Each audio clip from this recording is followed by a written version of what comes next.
प्यारे हो। सच कहते हैं हम एक तुम ही अपनी अखियों के तारे हो। बाबा तुम कितने अच्छे हो, बाबा तुम कितने प्यारे हो। सच कहते हैं हम एक तुम ही अपनी अखियों के तारे हो। बाबा तुम कितने अच्छे हो।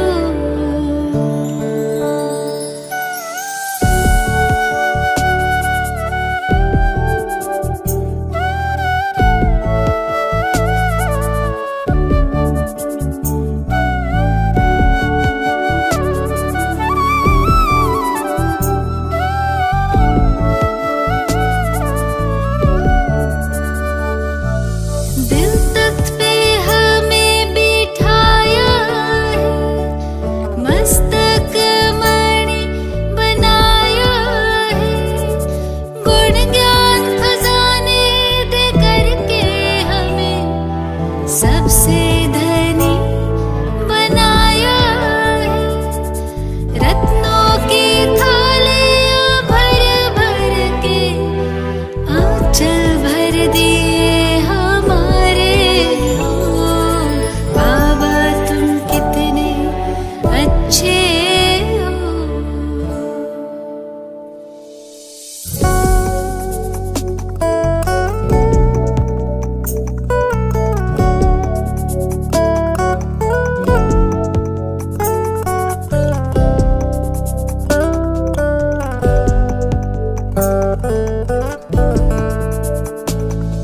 ख्यालों में ना ख्वाबों में था, यूं हमको मिल जाओगे। तुम बन के हजारों याद हमारे मन में यूं मुस्काओगे। महफिल ये मयसर दिन होंगे, हर खुशियाँ हम पर वारे हो। बाबा तुम कितने अच्छे हो।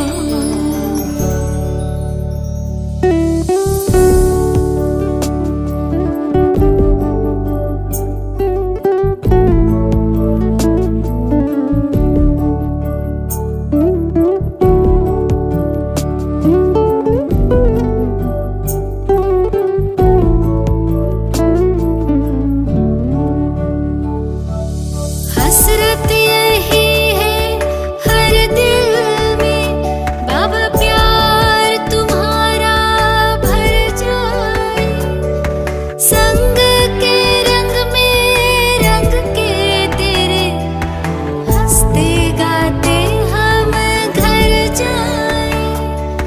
योगी पावन जीवन देकर नवयुग के दिए नजारे हो। बाबा तुम कितने अच्छे हो। बाबा तुम कितने प्यारे हो। सच कहते हैं हम एक तुम ही अपनी अखियों के तारे हो। बाबा तुम कितने अच्छे हो। बाबा तुम कितने प्यारे हो। सच कहते हैं हम एक तुम ही अपनी अखियों के तारे हो। बाबा तुम कितने अच्छे हो।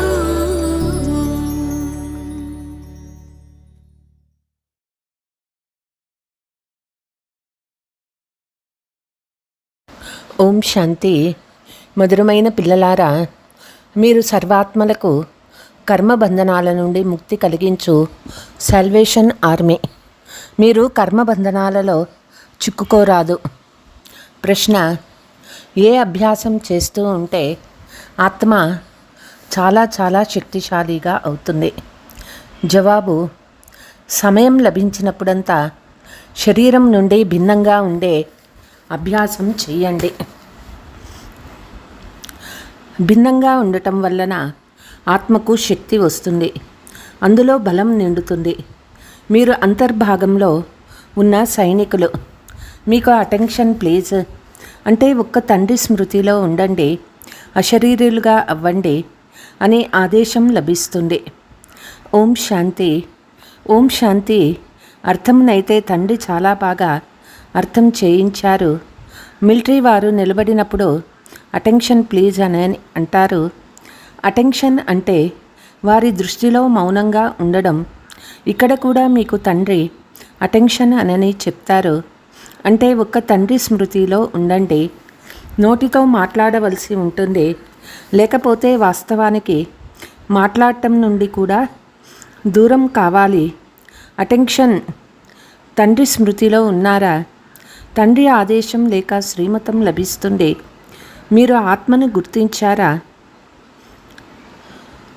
గుర్తించారు, తండ్రిని గుర్తించారు.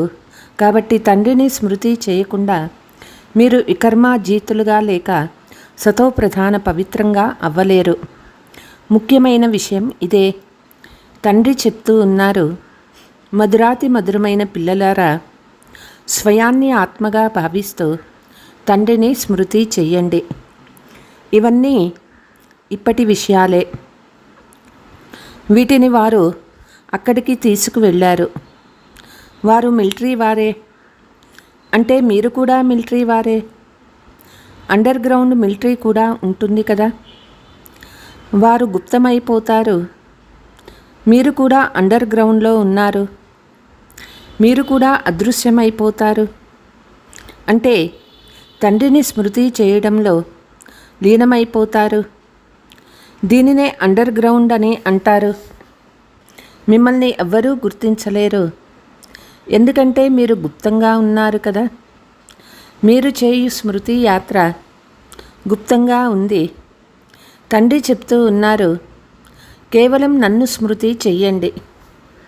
ఎందుకంటే స్మృతి ద్వారానే ఈ దీనులకు కళ్యాణం జరుగుతుందని తండ్రికి తెలుసు. ఇప్పుడు మిమ్మల్ని దీనులని, దిక్కులేని వారని అంటారు కదా. స్వర్గంలో దీనులు ఎవ్వరూ ఉండరు. ఎవరైతే బంధనాలలో చిక్కుకొని ఉంటారో వాళ్ళనే దీనులని, అభాగ్యులని అంటారు. ఇది కూడా మీకు తెలుసు. తండ్రి అర్థం చేయించారు. మిమ్మల్ని లైట్ హౌస్ అని కూడా అంటారు. తండ్రిని కూడా లైట్ హౌస్ అని అంటారు. ఒక కంటిలో శాంతిధామము, మరొక కంటిలో సుఖధామము ఉంచుకోండి.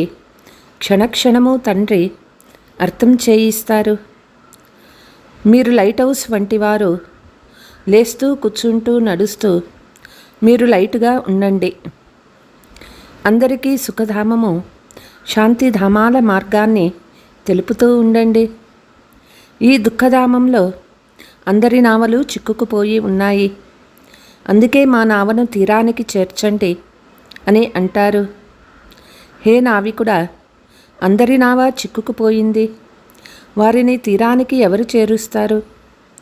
వారును ముక్తినిప్పించే సైన్యము కాదు. ఊరకనే ఆ పేరు పెట్టారు. వాస్తవానికి సాల్వేషన్ ఆర్మీ మీరే. ప్రతి ఒక్కరికి ముక్తిని ఇస్తారు. అందరూ పంచవికారాల సంకెళ్లలో చిక్కుకొని ఉన్నారు.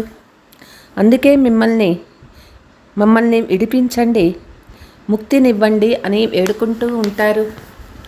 తండ్రి చెప్తూ ఉన్నారు, స్మృతి యాత్ర ద్వారా మీరు తీరానికి చేరుకుంటారు. ఇప్పుడైతే అందరూ చిక్కుకొని ఉన్నారు. తండ్రిని తోటమాలి అని కూడా అంటారు. ఈ విషయాలన్నీ ఇప్పటివే. మీరు పుష్పాలుగా తయారవ్వాలి. ఇప్పుడైతే అందరూ ముళ్ళగా ఉన్నారు, ఎందుకంటే హింసకులుగా ఉన్నారు. ఇప్పుడు అహింసకులుగా అవ్వాలి, పావనంగా అవ్వాలి. ధర్మాన్ని స్థాపించేందుకు పవిత్రమైన ఆత్మలే వస్తారు. వారు అపవిత్రంగా ఉండజాలరు. మొదట వచ్చినప్పుడు పవిత్రంగా ఉన్నందువల్లే వారి ఆత్మకు లేక శరీరానికి దుఃఖము లభించజాలదు. ఎందుకంటే వారిపై ఏ పాపభారము ఉండదు. మనము పవిత్రంగా ఉన్నప్పుడు ఏ పాపము జరగదు. అలాగే ఇతరుల ద్వారా కూడా జరగదు. ప్రతి విషయం గురించి ఆలోచించాల్సి ఉంటుంది. ధర్మాన్ని స్థాపించేందుకు అక్కడి నుండి ఆత్మలు వస్తాయి. వారికి వంశం కూడా ఉంటుంది. సిక్కు ధర్మం వారి వంశం కూడా ఉంటుంది. సన్యాసీల వంశం నడవదు. వారు రాజులుగా అవ్వరు. సిక్కు ధర్మంలో మహారాజులు మొదలైన వారు ఉన్నారు. కాబట్టే స్థాపన చేసే సమయంలో కొత్త ఆత్మనే వస్తుంది. యేసుక్రీస్తు వచ్చి క్రైస్తవ ధర్మాన్ని స్థాపించారు. బుద్ధుడు బౌద్ధ ధర్మాన్ని, ఇబ్రహీం ఇస్లాం ధర్మాన్ని స్థాపించారు. అందరి పేర్లతో వారి రాశి కలుస్తుంది. దేవీ దేవతా ధర్మం వారిదైతే కలవదు. నిరాకార తండ్రుడే వచ్చి దేవీ దేవతా ధర్మాన్ని స్థాపిస్తారు. వారు దేహదారి కాదు. ఇతర ధర్మస్థాపకుల దేహాలకు పేరు ఉంటుంది. వీరు దేహదారి కారు. కొత్త ప్రపంచంలో రాజ్యవంశం నడుస్తుంది. కాబట్టి తండ్రి చెప్తూ ఉన్నారు, పిల్లలారా, స్వయాన్ని ఆత్మీక మిలిటరీగా తప్పకుండా భావించండి. ఆ మిలిటరీలోని కమాండర్ మొదలైన వారు వస్తే అటెన్షన్ అన్న వెంటనే అందరూ అటెన్షన్లో నిలబడతారు. ఇప్పుడు వారైతే ప్రతి ఒక్కరూ తమ తమ గురువుని స్మృతి చేస్తారు, లేక శాంతిగా ఉంటారు. కానీ అది అసత్యమైన శాంతి. మనం ఆత్మలం. మన ధర్మమే శాంతి. మీకు తెలుసు ఎవరిని స్మృతి చెయ్యాలి. ఇప్పుడు మీకు జ్ఞానం లభించింది. జ్ఞాన సహితంగా స్మృతిలో ఉండటం వల్లే పాపాలు తొలగిపోతుంది. ఈ జ్ఞానం మరెవ్వరికీ లేదు. మనం ఆత్మలము, శాంతి స్వరూపలమని మానవులకి ఏమాత్రమూ తెలియదు. మనం శరీరం నుండి భిన్నమై కూర్చోవాలి. ఇక్కడ మీకు ఆ బలం లభిస్తుంది. దీని ద్వారా స్వయాన్ని ఆత్మగా భావించి తండ్రిని స్మృతి చేయగలరు. స్వయాన్ని ఆత్మగా భావించి శరీరం నుండి డిటాచ్ అయ్యి ఎలా కూర్చోవాలో తండ్రి అర్థం చేయిస్తారు. ఆత్మలమైన మనము ఇప్పుడు వాపస్ ఇంటికి వెళ్ళాలని మీకు తెలుసు. మనం అక్కడి నివాసులమే అయినాము. ఇన్ని రోజులు మనము ఇంటిని మర్చిపోయాము. మనం ఇంటికి వెళ్ళాలని ఇతరులెవ్వరూ భావించరు. పతితమైన ఆత్మ వాపస్ వెళ్ళజాలదు. ఎవరిని స్మృతి చేయాలో అర్థం చేయించేవారు కూడా లేరు. తండ్రి అర్థం చేయిస్తూ ఉన్నారు. ఒక్కరిని స్మృతి చేయండి. ఇతరులు ఎవరినైనా స్మృతి చేసినా లాభమేముంది? భక్తి మార్గంలో శివ శివ అని అంటూ ఉంటారు. దానివల్ల ఏమి జరుగుతుందో ఎవరికీ తెలియదు. శివుని స్మృతి చేయడం వల్ల పాపము సమాప్తమైపోతుందని ఎవరికీ తెలియదు. శివుని స్మృతి చేయటం వల్ల పాపము సమాప్తమవుతుంది. శబ్దము చేస్తే తప్పకుండా వినిపిస్తుంది. కానీ వాటన్నింటిలో లాభమే లేదు. బ్రహ్మ బాబాకు ఈ గురువులందరి అనుభవం ఉంది కదా. తండ్రి చెప్పారు, హే అర్జున, వీటన్నింటినీ వదిలే. సద్గురువు లభించినప్పుడు వీటన్నిటి అవసరం లేదు. సద్గురువు తేలుస్తారు. తండ్రి చెప్తూ ఉన్నారు, మిమ్మల్ని ఆసురీ ప్రపంచం నుండి దూరంగా తీసుకువెళ్తాను. విషయ సాగరాన్ని దాటుకొని వెళ్ళాలి. ఇవన్నీ అర్థం చేయించవలసిన విషయాలు. నావికుడు అంటే నావను నడిపేవాడు. కానీ అర్థం చేయించేందుకు తండ్రికి ఈ పేరు ఏర్పడింది.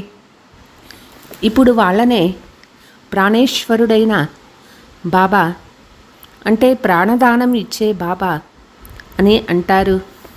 వారు అమరులుగా చేస్తారు. ఆత్మను ప్రాణమని అంటారు.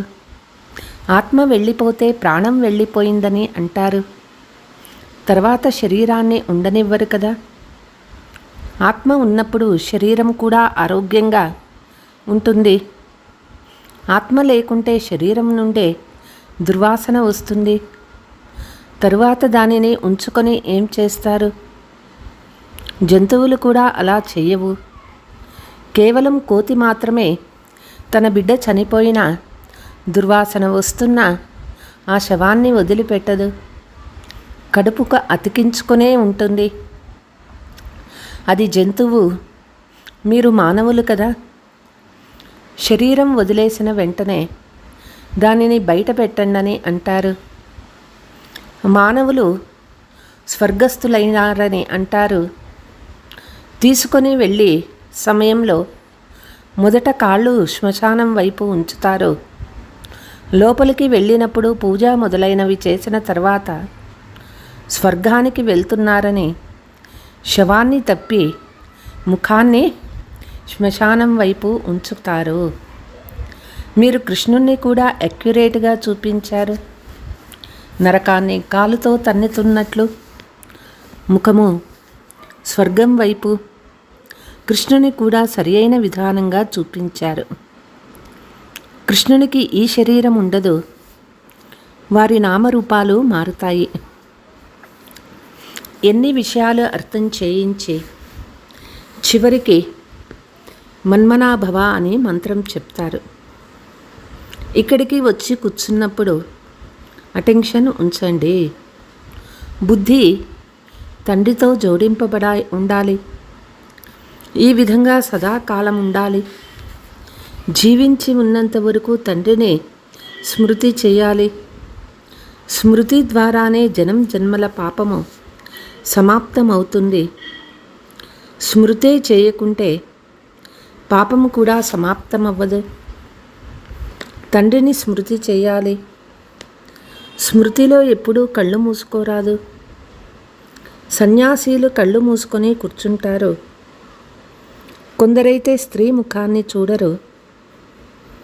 కళ్ళకు పట్టీ కట్టుకొని కూర్చుంటారు. మీరిక్కడ కూర్చున్నప్పుడు రచయిత రచన ఆది మధ్యాంతాల స్వదర్శన చక్రాన్ని తిప్పాలి. మీరు లైట్ హౌసులు కదా.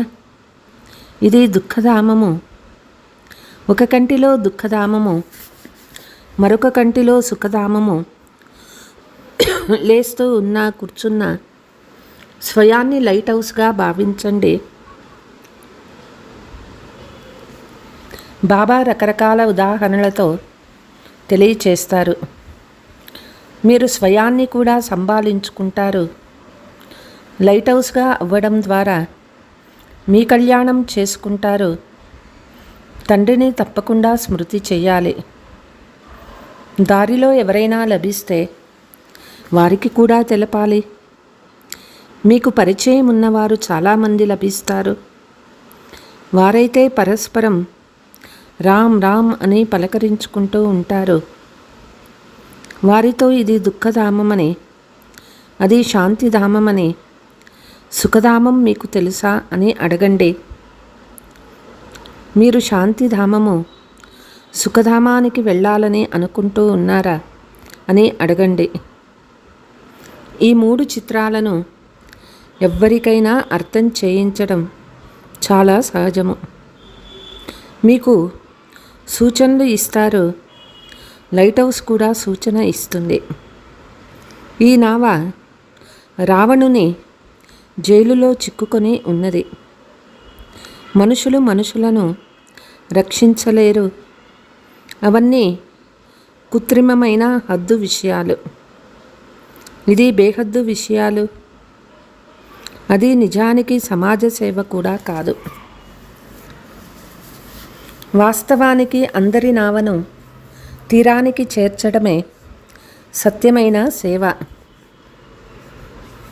మానవులకు సర్వీస్ ఎలా చేయాలో మీ బుద్ధిలో ఉన్నది.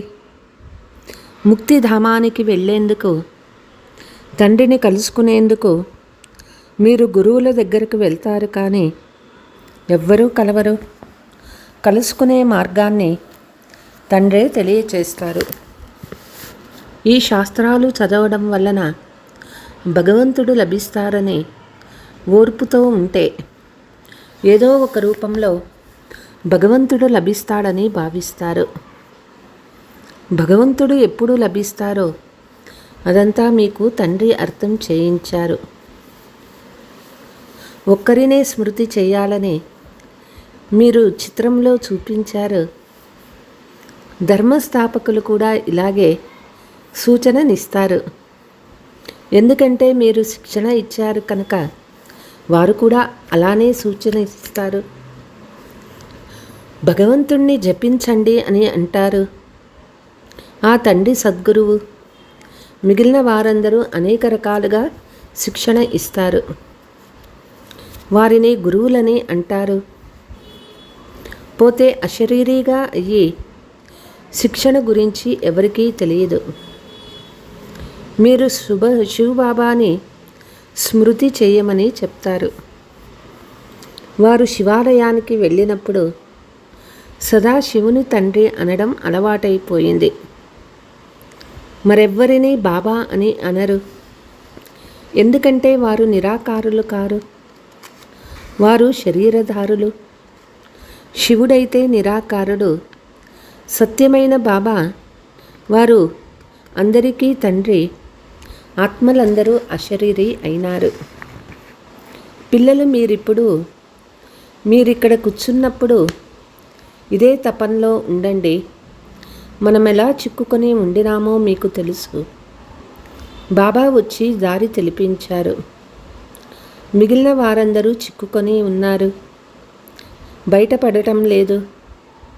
శిక్షలు అనుభవించిన తర్వాత అందరూ విడుదల అవుతారు. శిక్షలు అనుభవించి పదవిని పొందుకోరాదని పిల్లలైనా మీకు తెలియచేస్తూ ఉంటారు.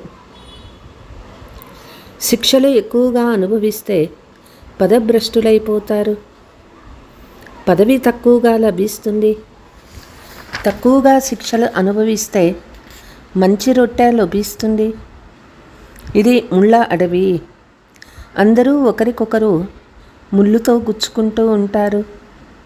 స్వర్గాన్ని భగవంతుని పూల తోట అని అంటారు. ఒకప్పుడు స్వర్గం ఉండేదని క్రైస్తవులు కూడా అంటారు. ఒక్కొక్కసారి సాక్షాత్కారం కూడా పొందగలరు. ఈ ధర్మానికి చెందిన వారిగా ఉండవచ్చు.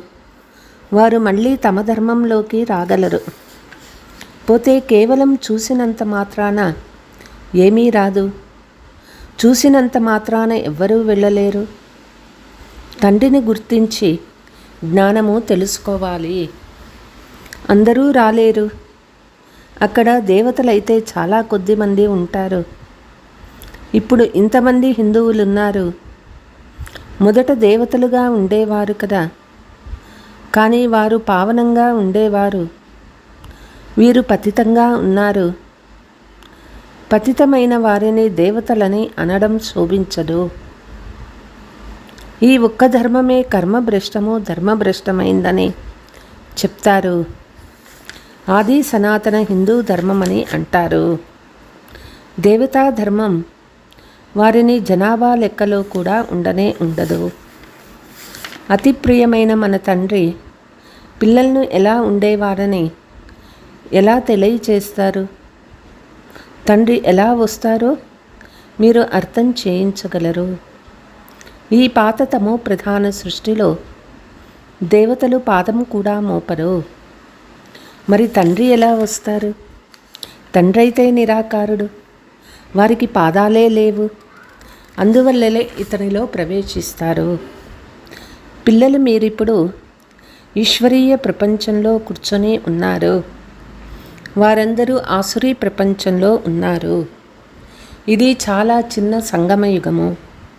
మనము దేవతల ప్రపంచంలోనూ లేము, ఆసురీ ప్రపంచంలోనూ లేమని మీరు అర్థం చేసుకున్నారు. మనము ఈశ్వరీయ ప్రపంచంలో ఉన్నాము. మనల్ని ఇంటికి తీసుకువెళ్ళేందుకు తండ్రి వచ్చారు. అది నా ఇల్లు అని తండ్రి చెప్తారు. మీ కొరకు నేను నా ఇంటిని వదిలి వస్తాను. భారతదేశం సుఖధామంగా అయిన తర్వాత నేను అందులోకి రాను. నేను విశ్వానికి అధిపతిగా అవ్వను, మీరు అధిపతిగా అవుతారు. నేను బ్రహ్మాండానికి యజమానిని. బ్రహ్మాండంలో అందరూ వచ్చేస్తారు. ఇప్పుడు కూడా అక్కడ అధికారులుగా కూర్చొని ఉన్నారు. పోతే వారు ఇక్కడికి రావాలి. అయితే వారు వచ్చి విశ్వానికి అధిపతులుగా అవ్వరు. చాలా బాగా అర్థం చేయిస్తారు. చాలా మంచి విద్యార్థులు అయితే స్కాలర్షిప్ తీసుకుంటారు. ఆశ్చర్యం ఏమంటే మేము పవిత్రంగా అవుతామని ఇక్కడ చెప్తారు, కానీ అక్కడకు వెళ్ళి పతితంగా అవుతారు. ఇటువంటి కచ్చాగా ఉన్నవారిని తీసుకురాకండి. పరిశీలించి పిలుచుకురావడం బ్రహ్మణే కర్తవ్యము. ఆత్మనే శరీరాన్ని ధారణ చేసి పాత్ర చేస్తుంది. దానికి అవినాశి పాత్ర లభించిందని మీకు తెలుసు. అచ్చా, मीठे मीठे सिकीलते बच्चों प्रति माता पिता बाप दादा का याद प्यार और गुड मॉर्निंग। रूहानी बाप की रूहानी बच्चों को नमस्ते। हम रूहानी बच्चों की रूहानी माता पिता बाप दादा को याद प्यार गुड मॉर्निंग नमस्ते नमस्ते। धारण లైట్ హౌస్గా అయ్యి అందరికీ శాంతి ధామము సుఖధామాల మార్గాన్ని తెలపాలి. అందరి నావను దుఃఖధామం నుండి వెలికి తీసే సేవ చేయాలి. స్వకల్యాణం కూడా చేసుకోవాలి. మీ శాంతి స్వరూపంలో స్థితమై శరీరం నుండి భిన్నమయ్యే అభ్యాసం చేయాలి. స్మృతి చేయనప్పుడు కళ్ళు తెరుచుకొని కూర్చోవాలి. బుద్ధిలో రచయిత రచన స్మరణ చేయాలి. వరదానము: తమ సంకల్పాలను శుద్ధంగా, జ్ఞానస్వరూపంగా, శక్తి స్వరూపంగా చేసుకునే సంపూర్ణ పవిత్రత. తండ్రి సమానంగా అయ్యేందుకు పవిత్రత యొక్క పునాది పక్కా చేసుకోవాలి.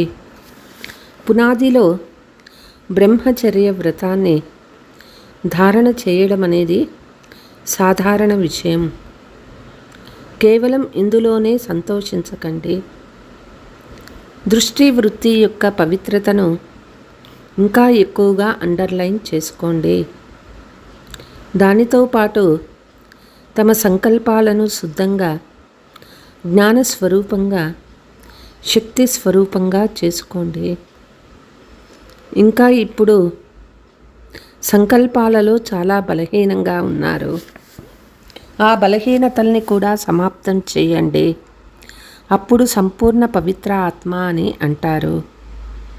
స్లోగన్: దృష్టిలో అందరి పట్ల దయ మరియు శుభభావన ఉంటే అభిమానము లేదా అవమానము అంశము కూడా రాదు.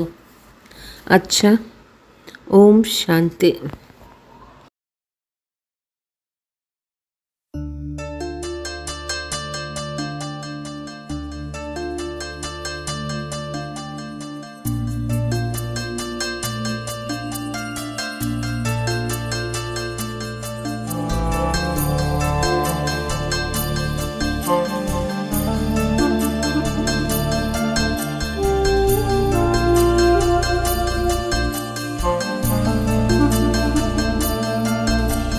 झलक तुम्हारी ओ प्यारे भगवन,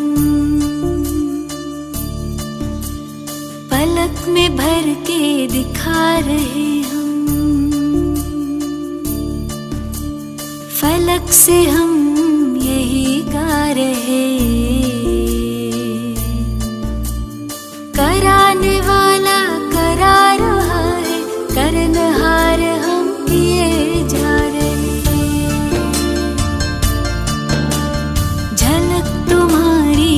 प्यारे भगवन, पलक में भर के दिखा रहे हम।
किए जा रहे।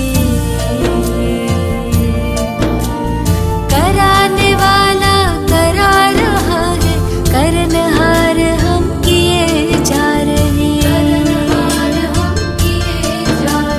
झलक तुम्हारी ओ प्यारे भगवन।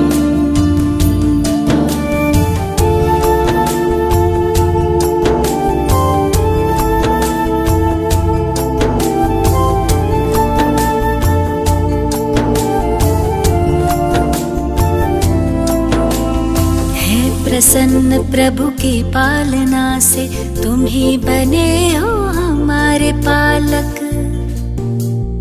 वाह जो है सारे जग का मालिक, हम उसके प्यारे बने हैं बालक।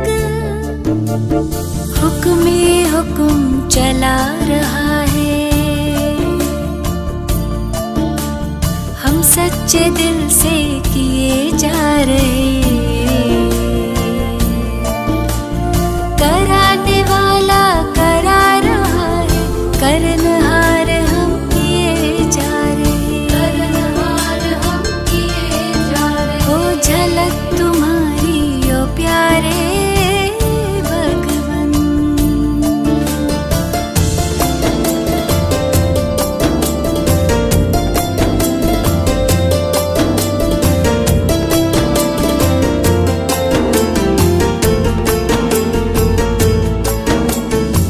ज्ञान बुद्धि बल सब तुम्हारा, बस ध्यान